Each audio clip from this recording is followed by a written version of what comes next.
Welcome to the Truth Over Facts podcast. I'm your host, Dylan, co-host Ronnie, and we have a new guest, Bradley. He's a friend many years. He lives in Pennsylvania, and he's another concerned citizen that notices that the world, Citizen. citizen that's going notices that the world's going to shit in a handbasket, and it's going pretty fast. So, welcome, Brad. Thanks for having me, guys. Appreciate No it. problem. As you can see, Ronnie's got his Trump sneaker kicks on there. Going for I don't think $400 that's going away. I think we're gonna ride this one out. Yeah, just write it out a little bit more.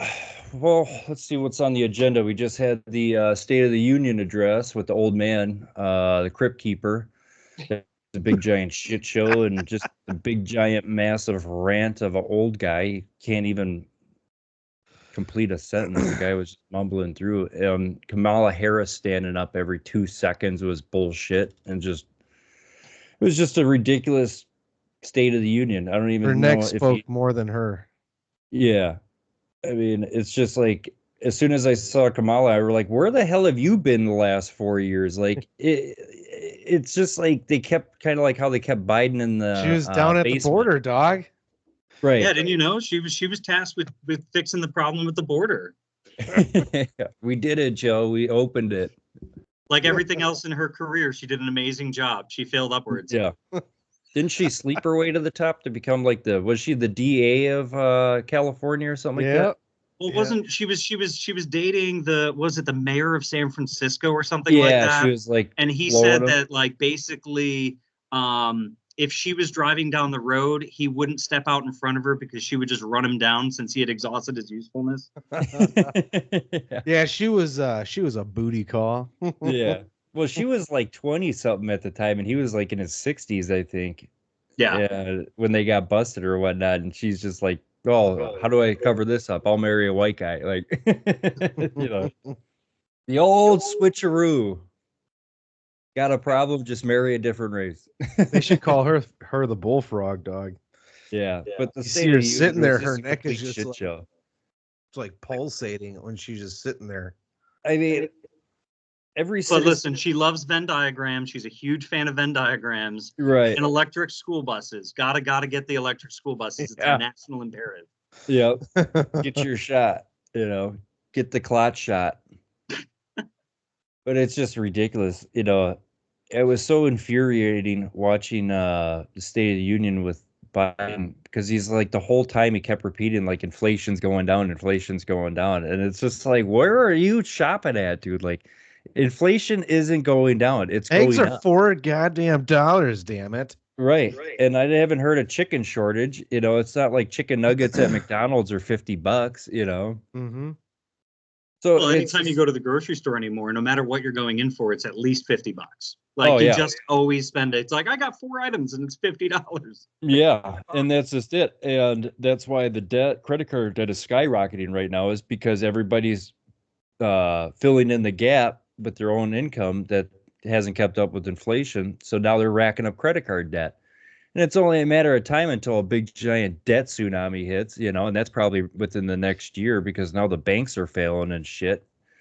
I don't know if you've been paying attention to that. I'm a big finance guy. And we actually predicted that there's going to be bank failures if you look at our past podcasts. I think it was about 2 weeks last year, right before March, before Silicon Valley went bust. Yeah. I was saying on the podcast to Ronnie, like, there's a financial crisis right around the corner. Like, the banks are going to start failing again. Because what essentially has gone on in the last couple of years is the Fed lowered rates so much and printed in so much money into the system that these banks were issuing low yielding bonds and stuff, all at 2-3%. Yeah, they're padding the asset book with U.S. government bonds because they're usually a reliable hedge against potential problems in the economy, right? Right. And the whole entire financial system's liquidity is relied upon treasuries, right? Because those are supposedly the safest asset, but anybody with common sense knows that what is perceived to be the safest asset ultimately becomes the least safest asset because everybody leverages the shit out of it, right? Yeah. So these banks are sitting on hundreds of billions of dollars of treasuries, all at low yields, like 2-3% that the government was issuing during COVID. Well, they jacked up interest rates so fast from 2% to 5% now on the 10-year, I think, that I think it was every 1% change in the yield is like a 20% loss on that bond. So these bonds are like 20 cents on the dollar right now. But due to accounting fraud called mark-to-market accounting, as long as that you don't sell it, sorry. As long as you don't sell those right away and you keep them on your books, they're fine. But the problem is that it's just all low yielding bonds. So they're sitting on all this big giant pile of debt and they jacked up the interest rates. All the banks are insolvent right now and shit. That's why they're hurting and they're getting rid of I don't know if you've been noticing, they're getting rid of all the physical branches, right? And this is essentially they want to herd everybody into the big banks. And we've been saying this on the last couple podcasts. Like everybody knows some shit's right around the corner, like even worse than COVID, right? Because this is kind of like the last leg where the government's going to try to take over complete control of everything, right?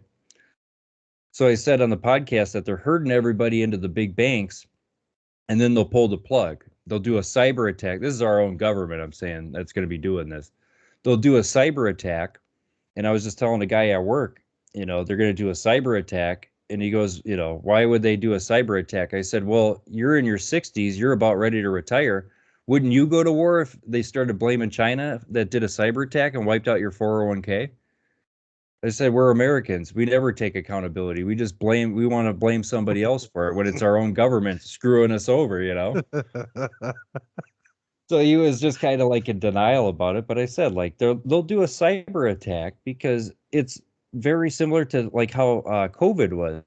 They don't want to put the blame on anybody. Nobody can be held accountable, And when the government is more focused on trying to jab you with a vaccine than actually trying to find out the origins of this shit, it wasn't a Pandalorian that they said. No, it was a bioweapon that escaped out of a lab, And it's just like John Stewart, right? He made the comment and got lambasted by other members of the left when he said, a novel coronavirus broke out in an area where there's a research laboratory that studies novel coronaviruses. I don't think you have to go very far or jump to any extraneous conclusions to think maybe it came from the lab, right? And of course, they shredded him mercilessly.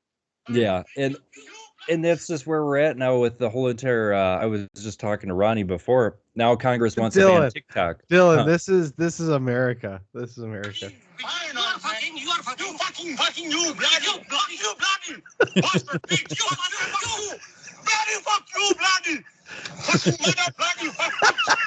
Well, I was just telling Ronnie, now Congress is trying to ban TikTok. And I said, well, TikTok is the only media where you actually get real education on some of the shit on what the government's doing right now. You see all these migrants and shit. You don't see any of that on the regular American media. Now they're trying to treat TikTok just like how they try to treat, remember the old show on YouTube, RT, Russian television? Yeah. Yes. Right. They got rid of that. Well, that's getting rid of freedom of speech, is it not? Now they're trying to get rid of TikTok. But TikTok, the Chinese are smart with TikTok. And in China, their TikToks are all engineering videos, math videos. Here it's like women farting in jars and shit, Yeah. No, there's definitely a nefarious element to the American version of TikTok. Yeah, exactly. We as Americans, we love it. It's just everybody wants their right. Yeah, everybody wants their Netflix, and everybody's more worried about the Kardashians than their own family and shit. It's just a joke. I think it's funny that people fart in jars to make money. Right. Hey, that woman had to stop doing that because she had developed a dangerous heart condition from her diet. But like, what a world we live in now. Like me and Ronnie are always saying, like, what else is next? It's 2024. I thought we'd be worried about like the bee population collapsing and shit, or the honeybee population collapsing. That's next, dog. No, yeah, we're worried about, people farting in jars and shit. But the reason why they're trying to allow all these banks to fail right now, there's, like I said, they're trying to herd everybody into the big banks, and then they'll pull the plug on the big banks. It's kind of one of those old sayings where, in order for the sheep to get slaughtered, you got to herd them into the pen. Mm-hmm. And that's exactly what, in my opinion, that they're doing right now, so that they can unleash the centralized digital currency that they've been working on for the last couple of years. But well, look at what they did with the with Silicon Valley Bank, right? Yeah. They guaranteed the deposits of all of the people that were in the bank, right? Okay, that's the FDIC and all that stuff, and then you have the other one for credit unions. But then they also basically said that large banks, they would back up. Yeah. But they didn't mention medium-sized or small banks. Right. They avoided that topic, and they also didn't really do anything to protect investors in the large banks either, right? So that it's kind of, they showed their hand what their end goal is. Yeah. Which is, I do agree with you. I think that they're trying to destroy as much free market capitalism as humanly possible. Yeah, and they'll get everybody on the one system. And then when World War breaks out, you got to remember, when world wars break out, capital moves before the war breaks out, right? I mean, this is kind of where I say this is why you're starting to see gold and Bitcoin starting to spike, because money is moving right now, because people are kind of already assimilate that something is coming down the pipeline. Everybody can feel it, and it's only a matter of time till something comes out. We just don't know what it is.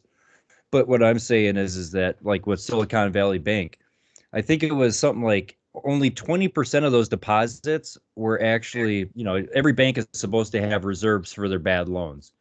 Well, they didn't have any reserves. And a year ago, before the Silicon Valley Bank was going bust, all the CEOs were selling stock, making out like a bandit, because they knew the balance sheet was so screwed up.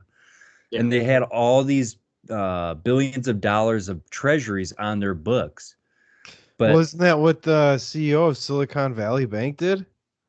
Yeah, he sold off a bunch of shit. Yeah, he sold like $20 or $50 million worth of stock, and then he was giving out bonuses to all the head honchos at the bank, essentially a payoff, saying, "Hey, keep your mouth shut about what's really going on." We're gonna be the first ones out, make out like a bandit, then we'll all play stupid in front of Congress, right? But none of them want to take any accountability for. I mean, if you're a CEO of a bank, your number one thing is interest rate risk, right? Mm-hmm. So how do they miss it? Well, because they're stupid, just like all these bankers are. Let's give out just look at the student loan debt. How is that any different than 2008? 2008, they were given a bunch of loans to a bunch of minorities and stuff like that, and just people that they knew couldn't pay it back. Yeah, predatory lending. Well, that's no different than the student loans, right? Let's just give a bunch of loans to a bunch of young people that who cares if they'll ever be able to pay it off, Now, essentially what the government is doing is they're monetizing the debt, where they're issuing debt from one door and buying it back through another door. It's crazy to think that there's going to be people that are going to work and then they're going to retire and they're still going to be paying off student loans. Right. Well, it's just another Ponzi scheme. I mean, that's when the real estate bubble popped in 2008, they had to make an even bigger bubble to get out of that bubble, right? Mm-hmm. Well, you just lower the lending standards because the whole system is predicated on debt. Well, if you had so many people in debt up to their eyeballs in 2008, how are you going to solve that? By getting more debt? Well, give it to younger people, give it to students, Why do you think the government took over student loans back in like 2012? Now student loans is you can file for bankruptcy and get out of pretty much all your debt, but not student loans, right? Exactly. And there's a reason for that, because they know like the whole system is a big giant Ponzi scheme, generational Ponzi scheme. You have to bet the future now for the next future. You got to essentially indebt your kids so that you can be safe for now, and then just kick the can down the road to the next generation until eventually it all blows up, and then we'll all do the blame game again. I don't know how this happened, Mm-hmm. But that's just it. I said this before, something's coming down the pipeline, especially with all the debt. It can't go on forever. I mean, at this point, it's like freaking monopoly money. And I said years ago, like when I got into Bitcoin, Like you don't want, I was just telling a guy at work, like you don't want Bitcoin to go up because essentially that means the financial system is collapsing, right? Like People are hedging their bets. exactly right. And people are wanting out of the dollar because who's to say in this next recession, what do you think the government's going to do? They're going to print even more money, the paper over everything. Who do you think's going to be the next Silent Cal to save the nation? I don't even know. I think you know Calvin Coolidge and what he did during his administration. Yeah. So he believed in what he called scientific taxation. His idea was that by lowering taxes and spurring economic growth, you actually bring in higher tax revenues because of the economic growth. And then he raised the interest rates at the Fed in order to decrease banks' likelihood or businesses' likelihood of borrowing too much money, right? Mm-hmm. Is that something that Ted Cruz is like? Well, Ted Cruz has talked about like a flat tax rate of like 5% or something like that.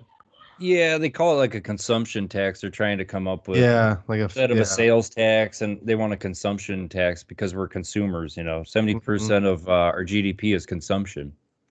Well, I mean, the biggest issue with income tax, generally speaking, is when you remove benefits like returns that the federal government makes people. Like 95% of the federal income tax is paid by 50% of income earners in the United States, right? Yeah. And of that, the majority is paid by the top 10%, and of that, the majority of that is paid for by the top 1%.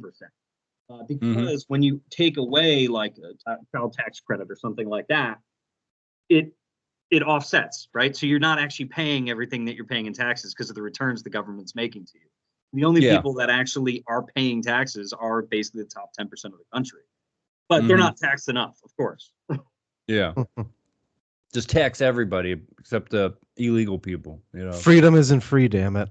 Yeah.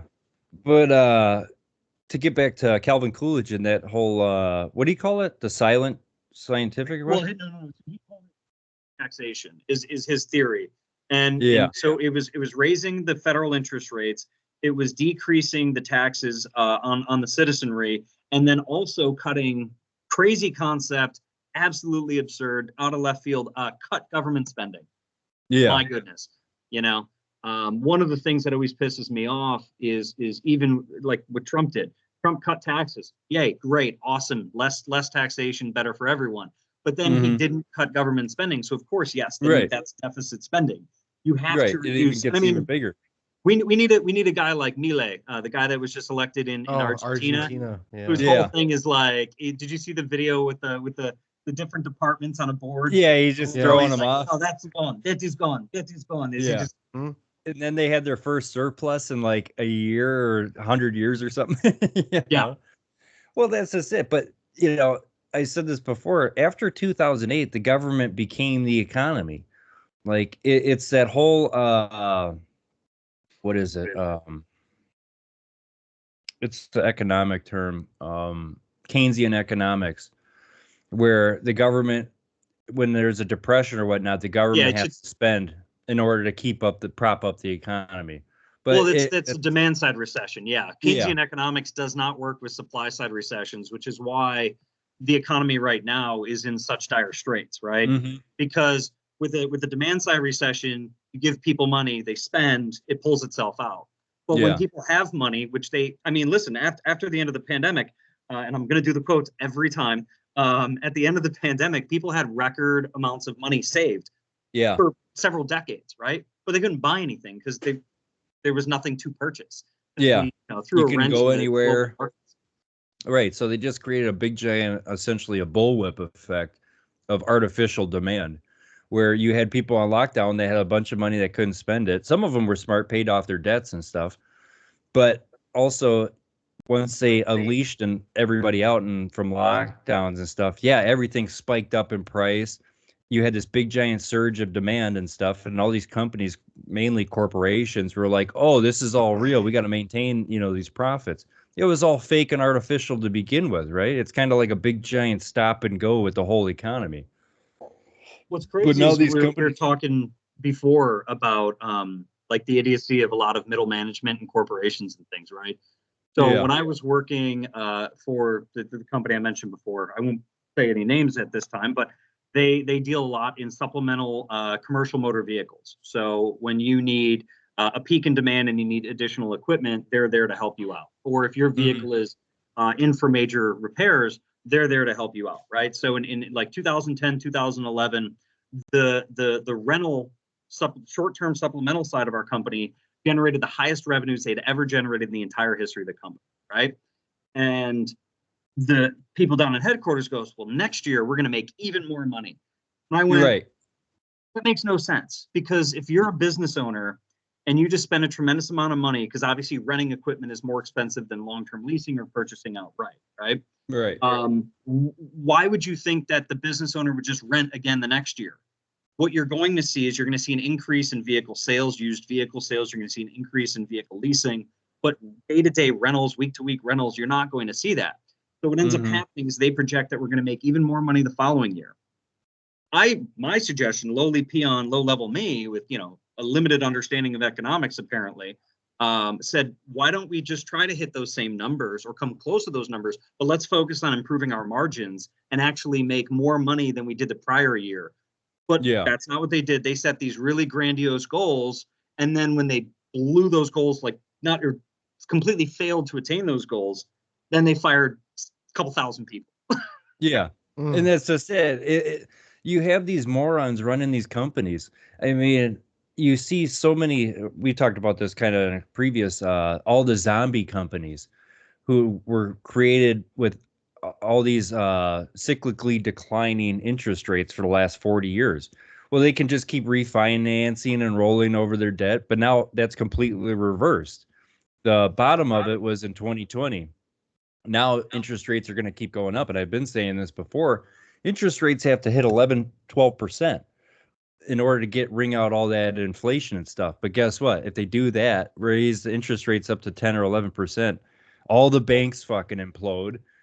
Everybody who's in debt up to their eyeballs on like variable rates and stuff, that all goes to shit, so they're going to keep inflating away. It's inflate or die now.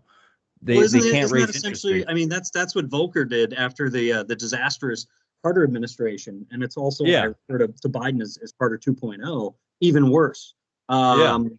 But I mean, Volcker, he raised interest rates to like 14%. I mean, my parents, when they bought their place in Wisconsin in the 70s, their mortgage was 14%. Right? Yeah, had they not refinanced it in the 90s, they wouldn't have had that paid off until 2010. Right? Yeah. I know. And that's just it. You're seeing people that are like, oh, home prices are so high, incomes need to rise. No, home prices need to come down. And the only way that happens, and it's going to happen in this next recession, because you had so much PPP loans that was, I said 80% of all that PPP loans was all fraud. It was essentially a bunch of people starting up LLCs. I was just telling a guy last night at the bar, he was a real estate guy. He said there's a reason why 2020 was the highest year of LLCs being formed. People, create a bunch of shell companies. They took millions of dollars in PPP loans because the government, economic terms, Milton Friedman said helicopter money. Yeah. The government will get so desperate that they'll just spray money everywhere just to try to get the economy going again. Well, that's exactly what they did. So everybody started these shell companies up. They were buying houses, right? Because houses, you could use very minimum down payment or what have you, because it's not their money, right? It's just all free money. And low interest rates. I mean, why not finance it?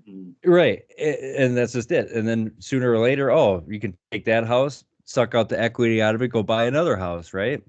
But I said to the guy at the bar, I said, but this real estate crash is going to be so much worse is because you had so many millennials around my age that couldn't put a down payment. And you've even heard about this too, all these homes that are cash only buys, or they're all buying it with straight cash. Nobody has that kind of money to buy a house straight out. No, it's all the baby boomers are pulling out of their retirement to give to their children for a down payment or helping them buy that house. It's completely different than 08. 08, it was, you didn't have to put any money down, but as soon as you were underwater, you could just walk away and the bank had to eat the loss. Now, in this real estate bubble, you have all these baby boomers in the retirement are tied up into these overpriced homes. And it's the whole entire real estate market always relies on increasing prices. But even if home prices just stabilize or just don't go up, you're going to start to see even more failures. You're already starting to see it in the credit cards. People are racking up debt. People are going underwater. People's credit scores. I think I just saw an article. Credit scores dropped for the first time in like 15 years because everybody's falling behind on their bills. They can't keep up. Inflation's eating away at everything, you know? Mm-hmm. Yeah. So he said the government's going to try to create an even bigger crisis to control the crisis, you know? Well, and the one thing, and it's probably a low key risk because of how few people are actually, individual people are actually involved in the stock market.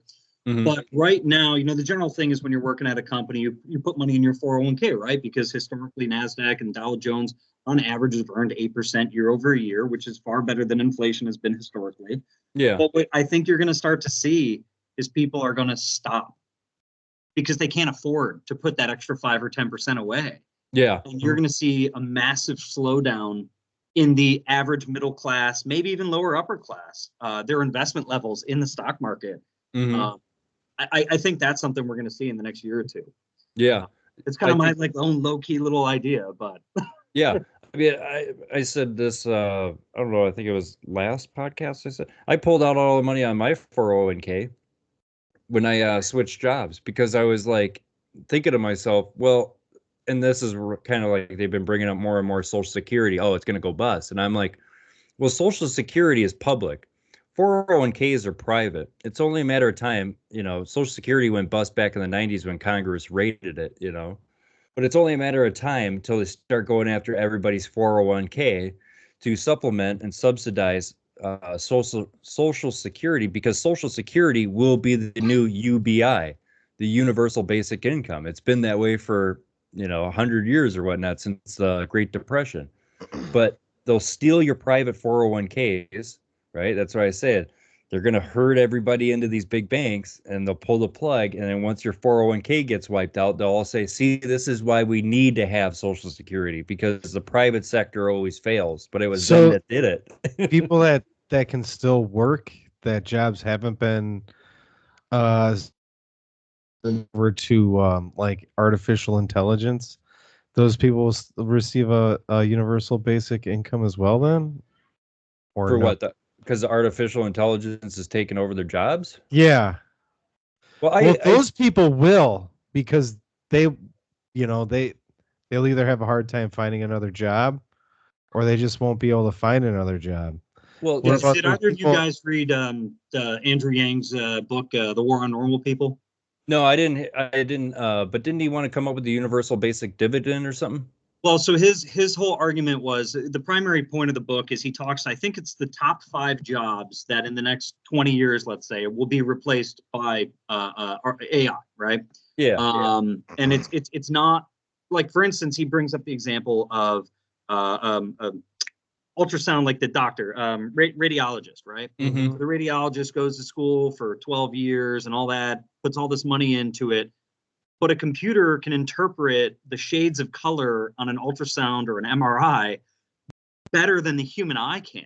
Yeah. So now this guy could easily be replaced by a computer, and he put $250,000 into his education, and he's just not going to be capable of competing, right? So, Yeah. but it's other things, truck drivers with self-driving trucks, which I can tell you My from my side. dentist uses AI. My dentist, I just had X-rays taken, and he used AI with his, and it showed the little shades in my teeth and stuff. He goes, okay, like AI is telling you that this tooth has a potential decaying problem in the future.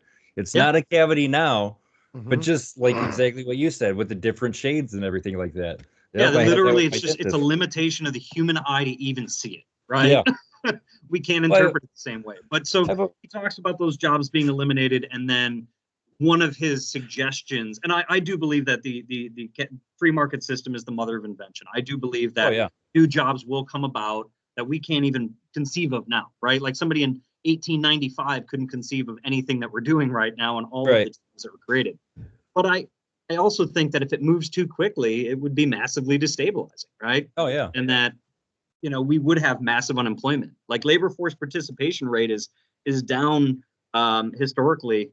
I think we're at like 62.5%. Yeah, it peaked in like 07, I think, or something like that. Yeah, it was like Never 68%. Yeah. Well, But, that's just it. And that's kind of like where Trump was. And I've always said, the low, you don't want the unemployment rate to get that low because it's always followed by the highest unemployment rate. Last time unemployment rates gotten this low is like 1966 during LBJ. Well, guess what? That's when the world was in chaos back then too. They were and the rioting. unemployment Let's rate blow is my a terrible Johnson. metric, right? Yeah. I mean, generally speaking, because it's only people actively looking for work. So Yeah. some people literally just left the workforce, and it's an age dependent and stuff like that. The labor force participation rate is the number I always look to for the general well-being of an economy in terms of the labor side of the market, right? Yeah. Because it's anyone between the ages of 18 and 65 who is physically capable of working. That percentage of the population that's actively working, and about 2/3 is physically working right now. That's Isn't it called the U6 number or whatnot? I don't know. Have you ever heard of? I think it's called it's something called the U6, where it takes into account people that have stopped looking for work. Or it's kind of like how Obama was like, when the 08 hit, all those full-time jobs got wiped out, and then they all got picked up, and people had to get 2 part-time jobs. Well, they count those as full-time jobs, like Yeah. and it's just kind of like how I just saw another article where now the government is counting illegal immigrants getting jobs as an official job number now. Oh, And So they're not even we legally had, allowed like- to work, but I Yeah. guess we'll just forgive that component. Right. And now I saw like 1.3 million jobs were created in like the last month, but they're all illegals, and the not government. to mention that illegals are also being counted in the census as Yeah, well. exactly. Why do you think they're giving them a bunch of free shit? Because they know the American people have woken up, and they're like, well, we'll just bypass you guys and we'll just import a bunch of people, Yeah, give and them then free shit, and they'll be loyal to us, Well, New York Congress City's has a doing the chance credit of more cards, open right? seats as well. $10,000 credit cards, Yeah. I'll take that $10,000 credit card. Hey, I Right. pay taxes. Mhm. Yeah, but that's just it. We were kind of talking about that at our last podcast. Like, it almost seems like this is the preemptive, kind of like the movie The Purge, where they're inviting a bunch of, what's the Trojan horse, as if you want to put it. Mm. It's a Trojan horse. They're allowing everybody to come in. They're giving them a bunch of free shit, and at the same time, they're denying real citizens, more or less and less freedom, giving them more and more freedom until eventually Americans start to turn on the illegals, immigrants, and start acting and lashing out towards them, when it should be the goddamn government that created it. When But did we this get is to the kind of like- Titanic? Huh? When did we get to the Titanic, Dylan? Well, 08 was when we hit the iceberg. So if you remember in the Titanic, they kind of coasted for a couple hours, Yes. and then all of a sudden, Iceberg. then it became, oh, why are the rats running? I don't know. I'm Mhm. following the rats. But like I said before, if you Billy ever Zane. learn, Billy Zane. yeah, Billy but Zane. if you ever want to learn about behavioral economics, watch the movie The Titanic. It has a perfect layout of the tier system of the hierarchy of, money. All the poor people and peasants were at the way bottom. The middle class were the people that worked on the crew on the Titanic. They were the ones that had the job. And then you had 2 different types of rich people. You had the new money, or sorry, 3 different types of rich people. You had the new money, which was Old Kathy money. Bates' character. Yep. You had the old money, who was Billy Zane. Billy And then Zane, you had baby. the Keeping Up with the Jonases, who was that whore Rose, They were the Have ones either of you guys, real quick on a side note, have either of you guys heard of the Cloward-Piven strategy? Mm-mm. No. All right, so I'm going to read just real quick the Wikipedia synopsis of it, and Okay. I think this will be something you guys will really find interesting. So it says the Cloward-Piven strategy is a political strategy outlined in 1966 by American sociologists, socialists more than likely, and political activists Richard Cloward and Francis Fox Piven. It is the strategy of forcing political change to societal collapse through orchestrated crises. The Cloward-Piven strategy seeks to hasten the fall of capitalism by overloading the government bureaucracy with a flood of impossible demands, amassing massive unpayable national debt, and other methods such as unfettered immigration, thus pushing society into crisis and economic collapse. Well, that Yeah. sounds like the boat we're in right now. Doesn't it? Brad, have you ever heard of Neil Howie and The Fourth Turning? I have not. No. You should look that up. Okay. The Fourth Turning. The Fourth Turning is his second book, but his first book is called Generations. Okay. Neil Howie is a historian, but he also is the guy who created the word millennial. Okay. He's the one who came up with it. But the book, The Fourth Turning, is he says that kind of like we're in this crisis right now, the fourth turning, where it happens in an 80-year cycle, and out of those 80 years, there's 20-year segments, right? Yeah. So you have kind of like the first stage is where individuals come together to form a group and they build great monuments like education, universities, libraries. The second stage is where society benefits off of those institutions, right? But by the end of the second stage, that's where the corruption starts rear its ugly face. Yeah, the third stage is where the corruption gets even worse, and by the fourth stage, it's the complete opposite of the first stage, where instead of the first stage, individuals coming together to build great monuments, groups start to break apart those monuments, and then they go their own individual ways and stuff. But you should check that book out. He actually founded by Julius Caesar. Yeah. I was gonna say it sounds oddly reminiscent of the weak times create strong men create good times thing, right? Exactly right. And that's kind of what he says is, the Federal Reserve is the eye or the head of the snake of all of this. I told Ronnie that, JP Morgan Chase was the one who his company created the Titanic. 3 of the world's richest men at the time died on the Titanic, and they're also opposed to a Central American bank too. And right before the Titanic was supposed to take off, JP Morgan didn't get on the Titanic. He was supposed to be on the Titanic, his own boat, right? Because it was like a world spectacle, but he had pull out or something, some miraculous reason he couldn't go on. But the 3 richest men who were opposed, and a couple of congressmen who were opposed to starting the Federal Reserve, they all died on the Titanic. And then a year later, the Federal Reserve was created. So what's interesting about the Titanic analogy, and I'll take it in another direction as well. So if you compare, again, going back to Calvin Coolidge, compare what he experienced in his administration and then what FDR, well, ultimately Herbert Hoover.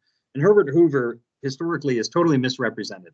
Exactly right. People say he didn't do anything. He basically did the New Deal light edition. Yep, exactly right. He did increase government spending and hand up all sorts of money to different projects and people and things like that. Yeah, him and FDR prolonged the Depression. Well, so real quick. So the Titanic, had it just hit the iceberg, it wouldn't have sunk. Right? It was designed to be able to hit the iceberg head on and not sink. In their desperate attempt to avoid and change the course, right, is what doomed the Titanic. All right. So the analogy I'm going to go with here is, so what Herbert Hoover and FDR did prolonged the economic recovery, right? And there's another myth that World War II got us out of the Great Depression. That's bullshit, because when you spend money on an airplane, that airplane could have been 10 cars, right? Yeah, exactly. People buying 10 cars generates more economic growth than one airplane does sold to the military to the lowest bidder, right? But so what Simon Cowell did during his administration is not anything that Hoover or FDR did in response to the Great Depression. And the markets had healed within, I think, 18 months. Yeah. Right? So Calvin Coolidge hit that iceberg right on. And what ended up happening, I pulled the Titanic off and towed it back to port, and everyone survived, except for the people that got crushed in the, actual impact. You're absolutely Hoover right. and FDR, they tried to avoid the problem. Yeah. And in so doing, doomed it. I read a book. It was a really good book called it's about the Great Depression. I forget the name of it. The Forgotten it was Man. Amity Shlaes. Yeah, The Forgotten Man. Yep, great book. And I didn't notice this because I'm a big proponent of like the financial system and stuff, but not a lot of people know this. But one of the main causes of the Great Depression and why it got so bad was the government came out and created essentially it was called the TVA, which was a Tennessee Valley Authority. Yep. So the TVA would go around America, and they put in price controls, especially on poultry, right? So like how nowadays you go and buy chicken breasts, it depended on the weight of the chicken, right? Well, back then when they put all these price controls on, it didn't matter if you had a fat chicken or a little chicken, they all had to be priced at the same amount. So a lot of small businesses were going out of business, right? Yeah. Because they couldn't set the price. The government set the price. So the government created the TVA to go around and bankrupt all these small businesses at the same time because they weren't abiding by the rules too, which caused even more severe economic harm. But yeah, that's I'm a really thinking good of the wrong TVA, by the way. My apologies. No.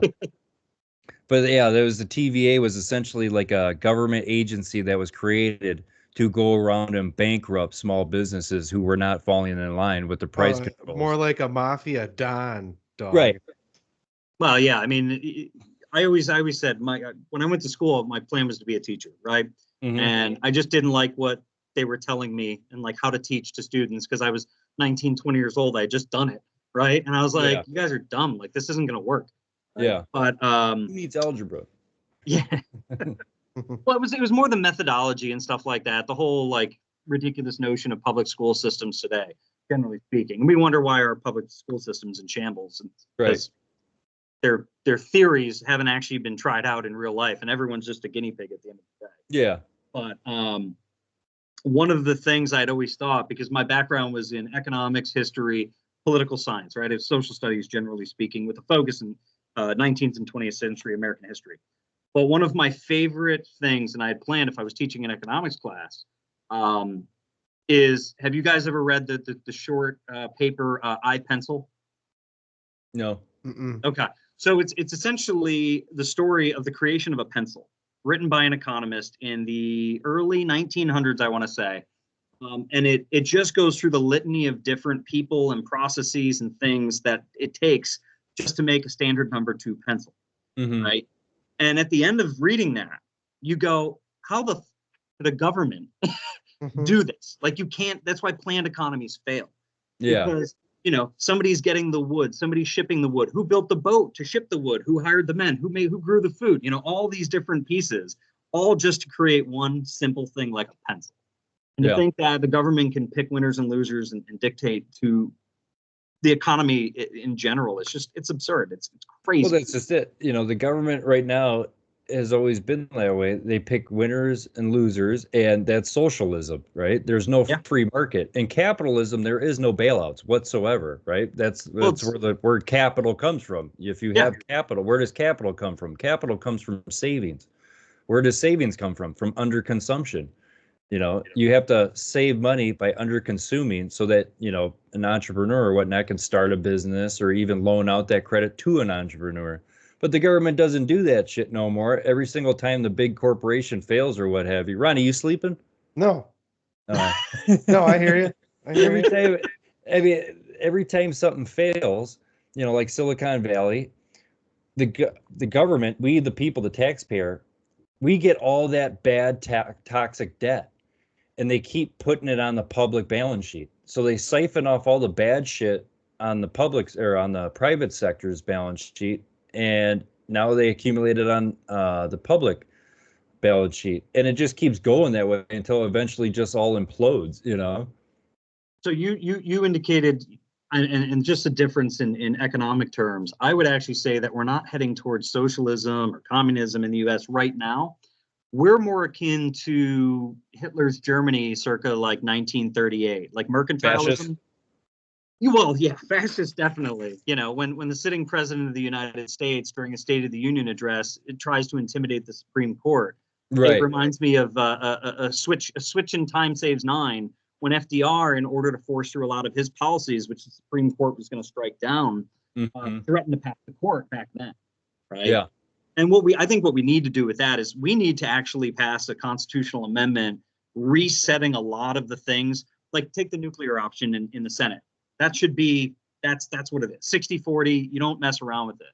But if you remember Harry Reid, when he tried to use the nuclear option to force through a lot of Obama's judicial nominees, right? Mm-hmm. And Mitch McConnell at the time, and I'm 6 1/2 dozen, a horse apiece, to use a Wisconsin phrase, right? On Mitch McConnell. But Cocaine Mitch did 2 great things. One, he called them out for using the nuclear option, said, listen, we're going to use this on you, and you're not going to like the ramifications of doing it, right? Mm-hmm. And then two, he kept Merrick Garland, one of the worst attorney generals in the history of the United States. He'd be on the Supreme Court if it wasn't for Cocaine Mitch. So we got to give him some respect. At least those two things. But he's still butthurt about that. Who, Garland? Yeah. Yeah, he's such a sniveling little rat. Yeah. Did you guys ever read the story 1 second after? It's a trilogy about like a post-apocalyptic situation. The U.S. gets hit with an EMP. No. But there's a character in there. His name is Dale Fredericks. And when I envision who this character, he's a pissant little bureaucrat, federal bureaucrat, right? There's three people that come to mind that could fill that character in real life. One is Merrick Garland. One is I'm sorry. Oh God, I just threw a complete blank. The Mayorkas, the DHS secretary. Yeah. Oh right? yeah. And then the third one would probably be he's the national spokesman for Biden, but not John Kirby. The guy from BlackRock or whatnot. Yeah, he's the I guess he's the Department of Defense spokesperson. I can't think of his freaking name right now. But he's a whole, Sullivan. He was brought in from Obama because why not? Who do you think is president right now? Obama. Is it Jake Sullivan? Jake Sullivan, yes. Yeah. So those three guys right there fill the character. Do yourselves a favor, check out that trilogy. It's William Fortune's 1 second after and 1 year later and the final year, whatever. Yeah, I've heard of it. It's great. And I really wish somebody would turn it into a good miniseries, but unfortunately Hollywood wouldn't touch it with a 10-foot pole. Right, because it's too real. Conservative. Yeah, it's also very conservative. There's a lot of criticism of the federal government, and you can't have that. Right. God forbid. Otherwise, the beatings will continue until morale improves, Yeah. The beatings will continue. Well, gentlemen, I think 46 minutes we're running on here. I know you got a little dinner date with the girl, so we'll let you go to that. We'll close it off. Right? Yeah, no problem, Brad. We'll have to invite you again. Check us out on Truth Over Facts podcast. We're on YouTube, Twitter. Check us out. Hey, Ronnie, you got anything else? No, I don't. Thanks for coming on, Brad. It was nice. Yeah, thanks for having me, guys. Enjoyed it. No problem. We enjoyed it. And what was the name of that? What was the name of that book? The Fourth Turn? The Fourth Turning. Yeah, Fourth Turning. Fourth Turning. Yeah, there's a segment in there where that's my cue right now. Yeah, there's a segment in that book where he's literally predicted. This book was written in 1997, but the chaos, the last 20-year cycle, the Fourth Turning, he says, it could blow up. There's a certain amount of a William match. Strauss and Neil Howe. Yep, that's it. Check it out. There's a little segment in there that'll terrify you. All right. Thank you for joining us. This is a Truth Over Facts podcast, and we are out.